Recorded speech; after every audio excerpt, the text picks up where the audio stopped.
ariko niba uri bugufi ndaza aho ngaho ako abantu bose muri aka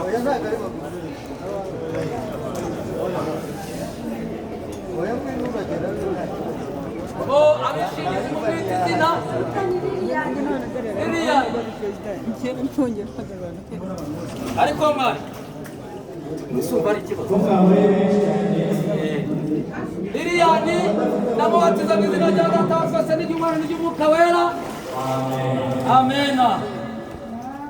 tumuguruye umubatizo wa Liliane mu izina rya Data wa twese kandi tumushyizeho ikimenyetso cy'umusaraba kimuhamiriza ngo ntazagira isoni zo guhamya Kristo wabambwe kandi ko azakomeza arwanisha ubutwari munsi y'ibendera ye arwanya ibyaha n'iby'isi na Satani kandi ko azaba umuja wa Kristo ukiranuka none n'ibihe bidashira amen.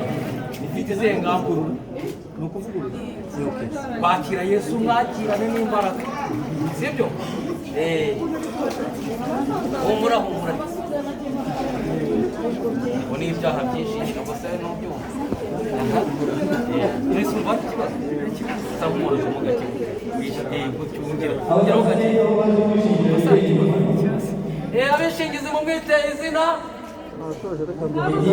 ese abafatura bari izina ninde Edite izina nta kindi kintu ugomba kujyana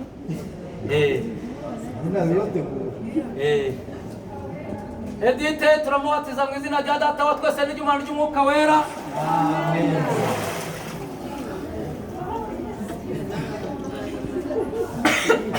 yamire nyine none kandi twakiriye Edite mu iteraniro ry'umukumbi wa Kristo kandi tumushyizeho ikimenyetso cy'umusaraba kimuhamiriza ngo ntazagira isoni zo guhamya Kristo wabambwe kandi ko azakomeza arwanisha ubutwari munsi y'ibendera ye arwanya ibyaha arwanya iby'isi ndetse na Satani kandi ko azakomeza kuba umuja wa Kristo ukiranuka none n'ibihe bidashira twese tuvuge ngo amen. Hari ikibazo se wegere zamukira hariya hirya genda ufata hariya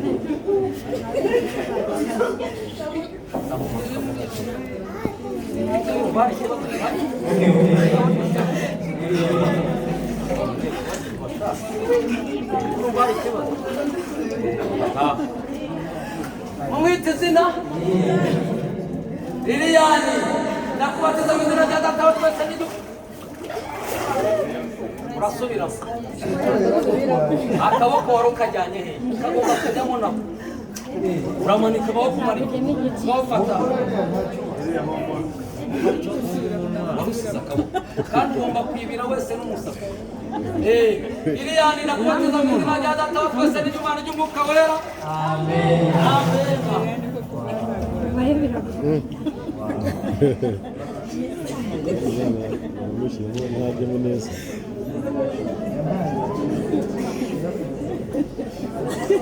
Twakiriye Liliane mu itorero ry'umukumbi wa Kristo kandi tumushyizeho ikimenyetso cy'umusaraba kimuhamiriza ngo none ntazagira isoni zo guhamya Kristo wabambwe kandi ko azakomeza arwanisha ubutwari munsi y'ibendera ye arwanya ibyaha n'iby'isi ndetse na Satani kandi ko azakomeza kuba umuja wa Kristo ukiranuka none n'ibihe bidashira amen.